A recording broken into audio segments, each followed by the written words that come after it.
लेंडी नदीला पूर आल्याने दुतर्फा भरून वाहू लागली आहे. खबरदारी घेण्याचे प्रशासनाने आवाहन केले आहे. माजलगाव तालुक्यातील दिंत्रूड येथील लेंडी नदीला पूर आला आहे.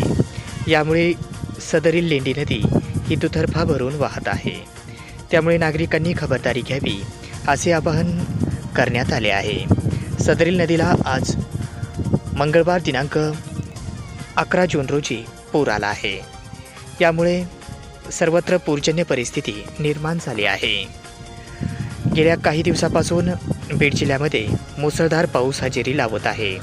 अशाच परिस्थितीमध्ये माजलगाव तालुक्यातील दिंत्रूड परिसरामध्ये या मुसळधार पावसाने हजेरी लावल्याने लेंडी नदीला पूर आला आहे. त्यामुळे नागरिकांनी खबरदारी घ्यावी व पाण्यामध्ये घुसू नये व जोखीमभरा निर्णय घेऊ नये असे देखील आवाहन प्रशासनाच्या वतीने करण्यात आले आहे.